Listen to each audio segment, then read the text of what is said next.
Good afternoon, ladies and gentlemen. Welcome to the JIRCAS International Symposium 2021, The Role of Science, Technology, and Innovation in Achieving Sustainable Food Systems in the Asia Monsoon Region, a platform for international collaboration. I am Baltasar Antonio from JIRCAS, and it's my great pleasure to be the MC for this symposium. To begin, let me introduce JIRCAS President, Mr. Koyama Osamu, to give the opening remarks. Distinguished participants, good afternoon. It is my great honor and privilege to open the JIRCAS International Symposium 2021, The Role of Science, Technology and Innovation in Achieving Sustainable Food Systems in the Asian Monsoon Region, a platform for international collaboration organized by the Japan International Research Center for Agricultural Sciences, JIRCAS, under the auspices of the United Nations Food and Agriculture Organization Liaison Office in Japan, the Ministry of Agriculture, Forestry and Fisheries, Japan, and National Agriculture and Food Research Organization, NARO. On behalf of the organizer, I would like to extend my sincere welcome to all participants in this video symposium. In particular, I would like to express my deepest gratitude to the keynote speakers, Professor Joachim von Braun, the chair of the scientific group to the United Nations Food Systems Summit, and Mr.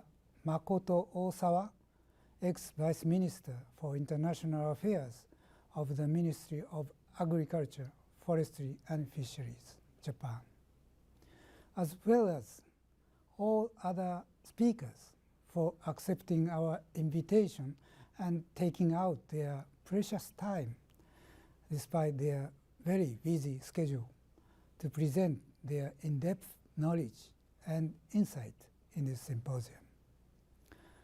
I would also, as it will be discussed deeply in this symposium, the United Nations Food Systems Summit has affirmed the urgent need for the transformation of our current food system as indispensable solutions for achieving the Sustainable Development Goals, SDGs, and many countries, including Japan, have recently announced their commitments towards sustainable food systems that enable both. And for the solution towards such goals, the role of science, technology, and innovation have been reiterated at various occasions. Reflecting on our research activities, I am proud to say that JIRCAS has already been conducting our research exactly in line with these directions for decades. Our research results include technologies for climate change mitigation and adaptation, integrated management of cross-border pests, efficient application of chemical and organic fertilizers, crop cultivars resilient to unfavorable conditions, water-saving irrigation, recycling of agricultural residues, reclamation and maintenance of tropical forest, environmentally friendly aquaculture, as well as the association with various socio-economic and human studies. They have been achieved through field-oriented, equal-footing collaborative research projects with local counterparts instituted in developing regions. Maybe now is the time when we have to ask ourselves what activity we can expand and how we can enhance further our research activities in JIRCAS. As the leader of JIRCAS, I recognize the limitation and strength of our institutional capability. Being a small public research organization, it is totally impossible for us to address the global issues by ourselves acting alone. However, by representing Japan, one of the largest net importer of food and a country aiming for an innovation-based society, we will be able to contribute to those issues more effectively. I'd like to emphasize that JIRCAS, as a focal point of various research networks in Japan, can collect, digest, and share global and local wisdom and contribute to the solution for sustainable food systems by gathering local scientific knowledge and experience worldwide. I hope that this symposium will provide precise and detailed answers to the aforementioned questions that will enable us to further enhance our collaboration with the international community towards achieving sustainable food systems in the Asia monsoon region. I wish fruitful presentations and discussions and a successful meeting. Finally, I would like to take this opportunity to express my sincere thanks to all of our collaborators worldwide now conducting research activities, and despite the difficult situation caused by the COVID-19 pandemic. We truly appreciate your continuous support and cooperation. Thank you very much. Thank you, President Koyama. Now, we will have a welcome remarks from the Director General of the Agriculture, Forestry and Fisheries Research Council Secretariat, Mr. Aoyama Toyohisa, representing the Ministry of Agriculture, Forestry and Fisheries. JIRCAS 国際シンポジウム2021をご覧の皆様、農林水産技術会議事務局長の青山豊久です。農林水産省を代表して一言ご挨拶を申し上げます。世界の食料システムにおいては、近年気候変動、飢餓、貧困や栄養不良、越境性病害虫などの地球規模課題がますます深刻となっています。また、新型コロナウイルスの感染拡大によるサプライチェーンの混乱は、これらの問題を一層顕在化させました。このような状況のもと、本年9月に国連食糧システムサミットが開催され、また12月には東京栄養サミットの開催が予定されております。持続的な食料システムの在り方について国際的な関心が高まっています。農林水産省としましても、食料農林水産業の生産力向上と持続性の両立をイノベーションで実現するための新たな政策方針としてみどりの食料システム戦略を本年5月に策定いたしました。本戦略は2050年までに農林水産業の CO2 ゼロエミッション化の実現等14の意欲的な目標を掲げています。これらの実現に向け、サプライチェーン全体における各段階の革新的な技術生産体系の開発とその後の社会実装をしっかりと進めていきたいと考えています。また、本戦略に基づいて欧米とは気象条件や生産構造が異なるアジアモンスーン地域の新しい持続的な食料システムを国連食料システムサミットなどで提唱しており、今後とも国際的な議論にも参画してまいります。このような中、食料農林水産業の分野における国際共同研究の推進が従来にも増して重要になっており、1970年の発足以来、開発途上地域における農林水産分野の研究や技術開発に取り組んできた国際農林水産業研究センター JIRCAS への期待が高まっております。JIRCAS は我が国の農林水産業の研究分野での国際貢献や世界各国の機関との連携において中核的な役割を担っており、JIRCAS が培ってきた国際共同研究のネットワークは我が国にとって重要な資産であると考えています。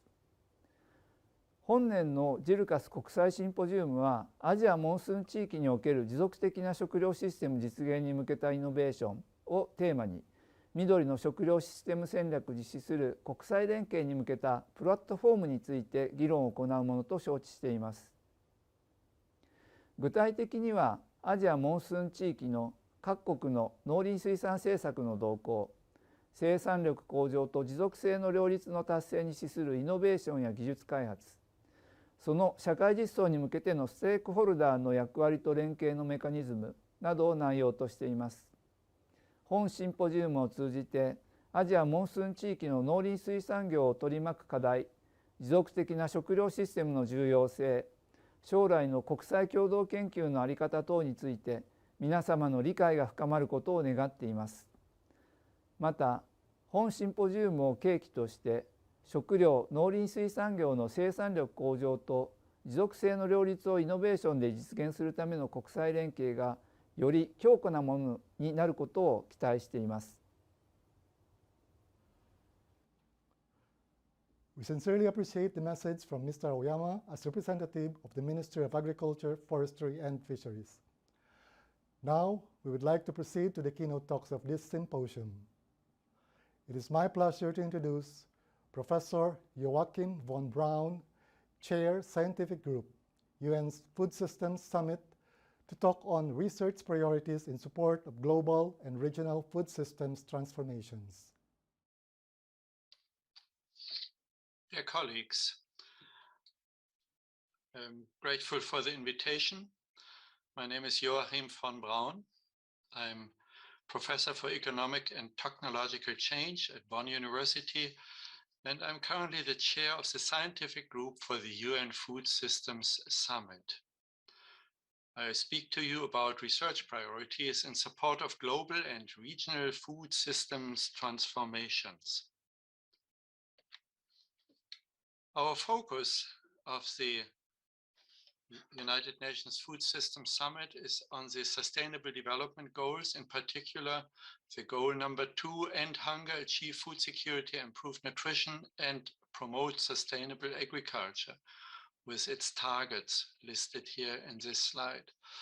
But that relates closely to climate and biodiversity agendas. It's important that we have a clear understanding what it is we are talking about when we refer to food system. The food system, as defined here, is connecting agriculture and food industries, consumption, nutrition and health, markets, infrastructure and services, and income and employment. Systems need to be delineated, have boundaries, otherwise it is a fuzzy concept.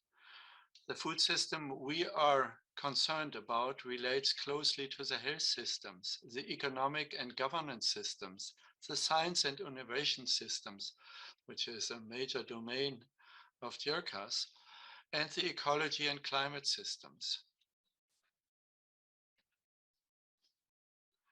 The food system has a set of major problems that need to be addressed. For instance, the true cost of food are not captured by markets. Market prices do not take into account the benefits of affordable or healthy food, or the cost of unhealthy or unsustainably produced food. Business profits do not reflect value created. Sustainable and healthy food is too expensive, unsustainable and unhealthy food is too cheap. This results in the tremendously different costs, the true cost of food, estimated at $28 trillion per annum, compared to the market value of $9 trillion. I refer to a major study which we have done in the scientific group on the true cost of food. The scientific group for the UN Food Systems Summit has identified 7 major science and innovation proposals for the United Nations Food Systems Summit. a bundle of context-specific policy and institutional innovations to end hunger and increase availability and affordability of healthy diets and nutritious foods is number one. Secondly, de-risk food systems. Third, innovations for efficient and fair land, credit, and labor arrangements. Fourth, the bioscience innovations for people's health, and I will come to more detail on this point.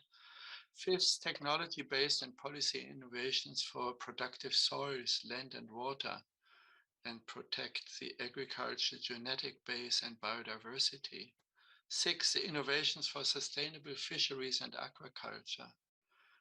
And seventh, digital innovations for efficiency and inclusiveness of food systems and rural communities.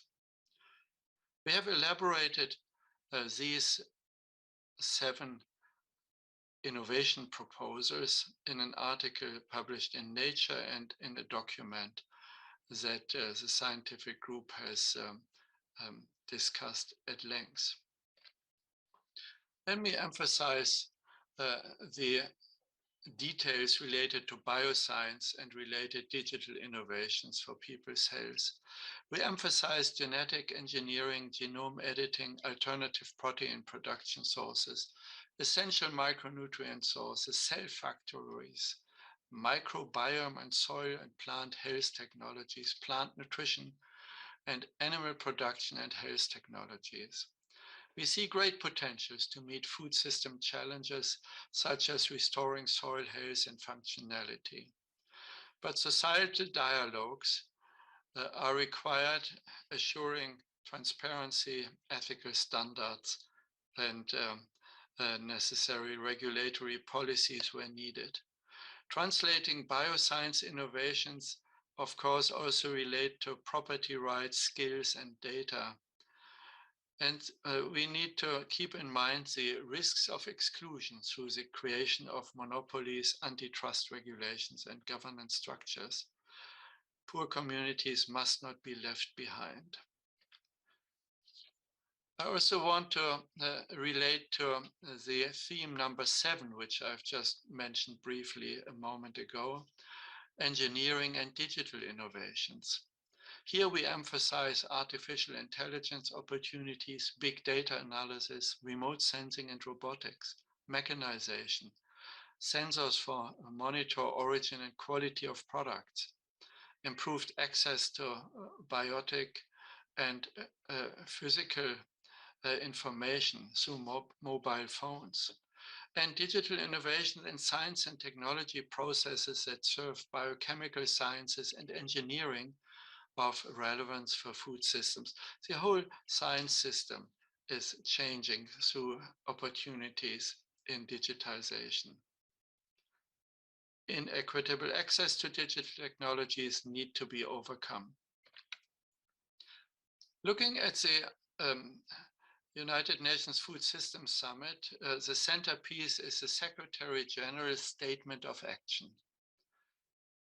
He launched 5 areas of action: nourish all people, boost nature-based solutions, advance equitable livelihoods, decent work, and empowered communities, and build resilience to vulnerabilities, shocks, and stresses, and accelerating the means of implementation. I want to briefly talk about this 5th point because that's where science comes in.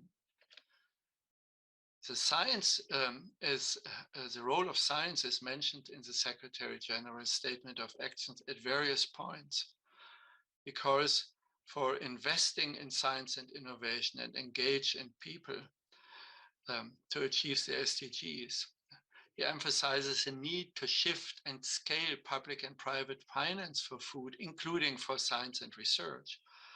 And he emphasizes support to enhance implementation through financing, data, science and innovation, governance and trade. These are the key points for implementation. He emphasizes also that global initiatives to reinforce the ambition of science-based solutions will be key to deliver on the 2030 agenda, and emphasizes strengthening the science policy capacities. Science is central to follow up to the United Nations Food Systems Summit in the coming decade, in this decade. Food system science and policy need a stronger framework for follow-up to the Food System Summit in the long term. At the national level, food systems research policies are to integrate into national development policies. Countries develop their own food system strategies. The idea of the United Nations Food System Summit is a national implementation.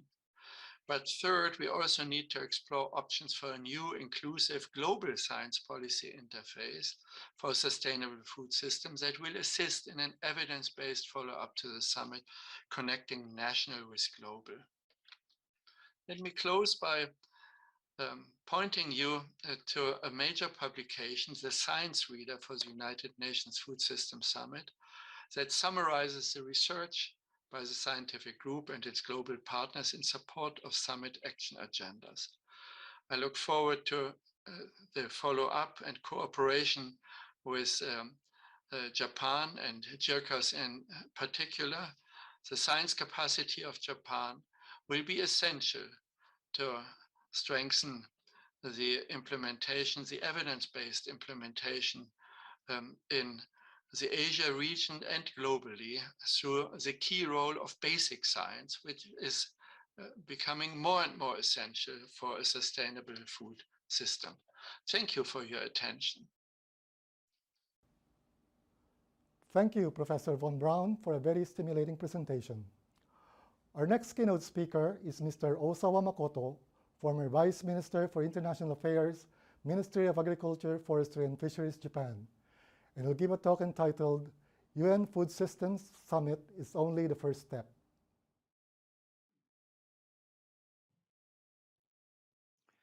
Ladies and gentlemen, welcome to the symposium. My name is Makoto Osawa.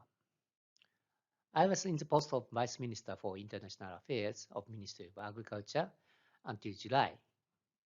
At the same time, in preparation for the United Nations Food System Summit, FSS, held in September, the government of Japan has appointed me as the national convener, and in its title, has been conducting dialogues with domestic stakeholders, complying the commitments of companies, and making decisions of the government policy, which is called as National Pathway. FSS is directly connected with the theme of the symposium, the role of science, technology, and innovation in achieving a sustainable food system in Asian monsoon region. Today, based on my experience as national convener, I'd like to consider how we should develop the discussions after the summit. FSS is the first summit of food systems.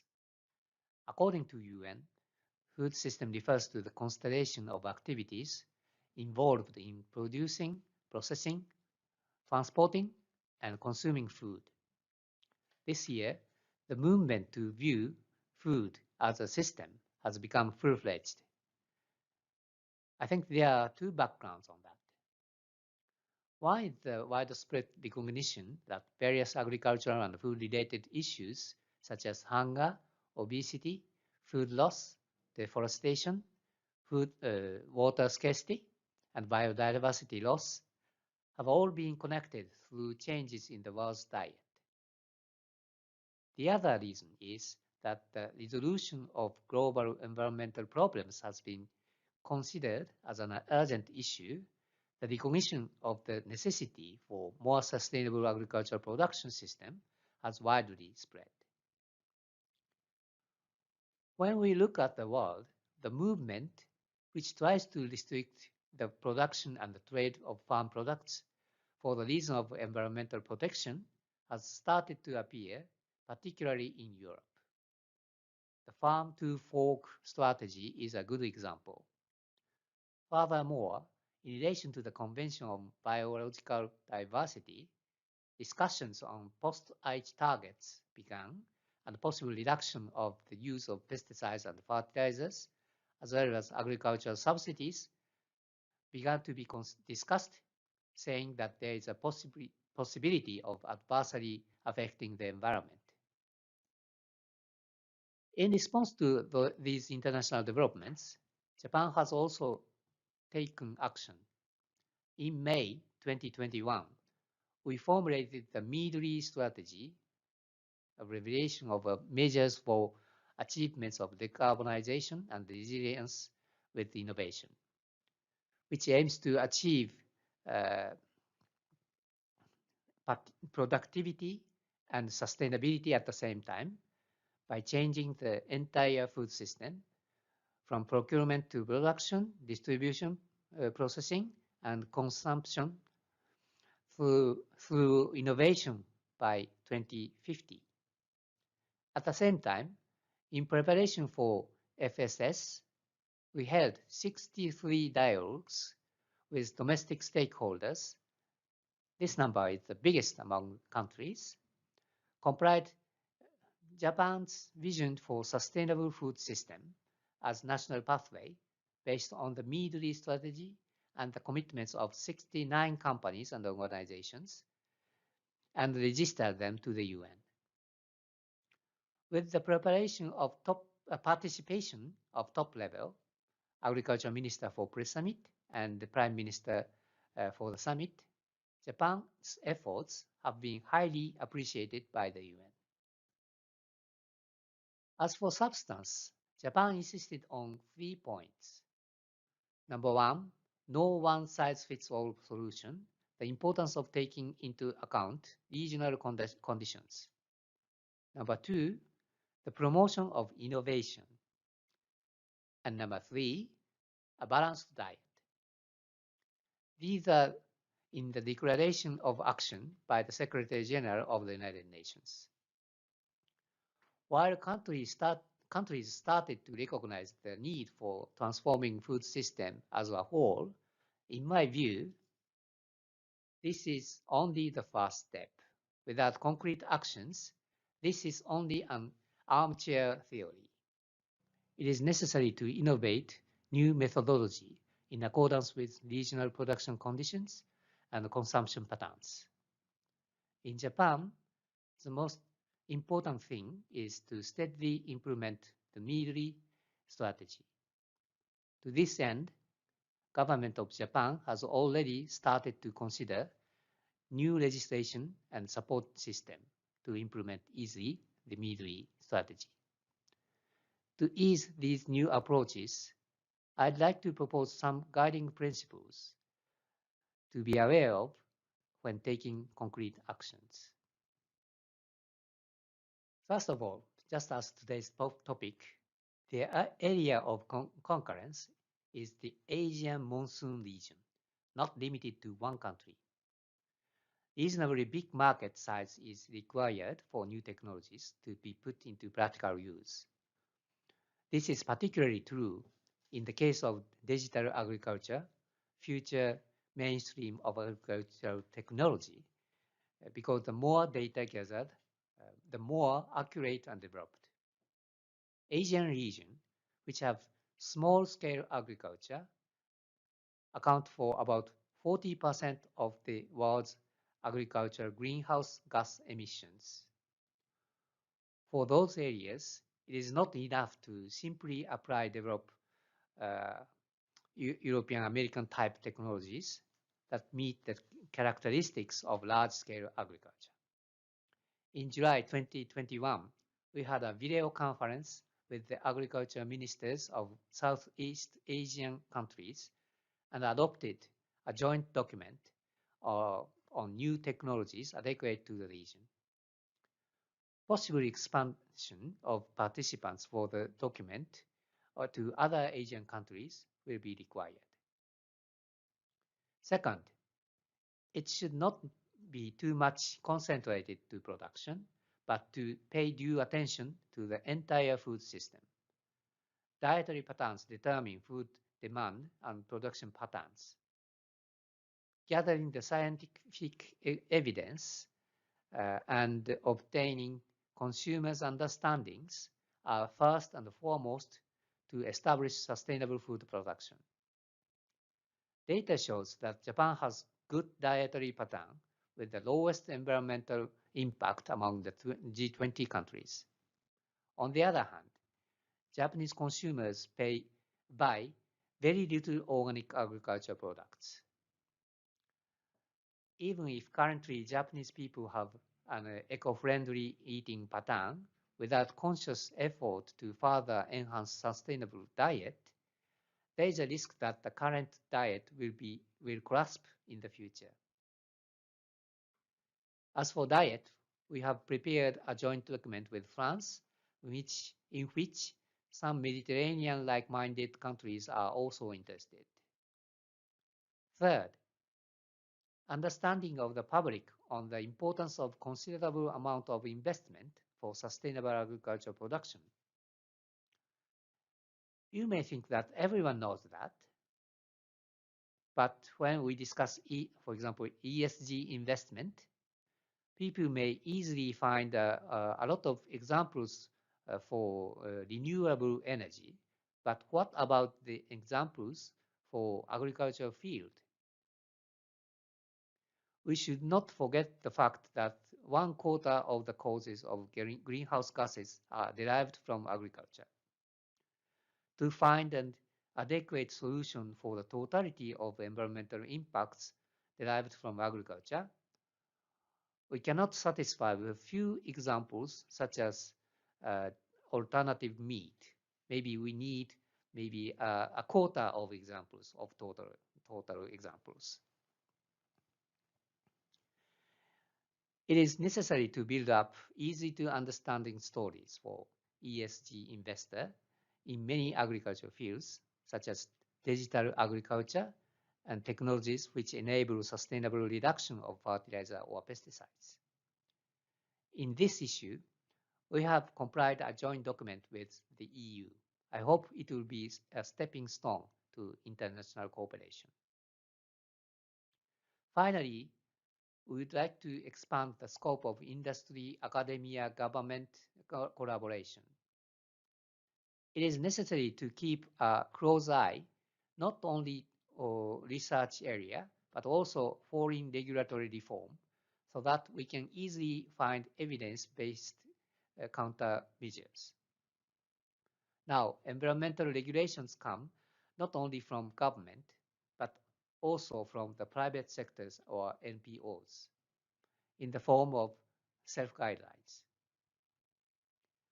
There are domestic regulations which targets are not limited to inside of their territories. For example, UK is preparing a bill banning imports if each country does not have the same environmental regulatory system as the UK. Many initiatives, public or private, are trying to have a leading role, such as EU taxonomy or TNFD, Task Force on Nature-Based Financial Disclosure. I imagine that tackling this inflation of initiatives is not an easy task for one single company. That's why enlarging the scope of private-public cooperation will be required. I think this symposium is a timely project to discuss the ideal way to research to build sustainable agriculture for the Asian monsoon region. I hope today's discussion will be meaningful and active. Thank you for your attention.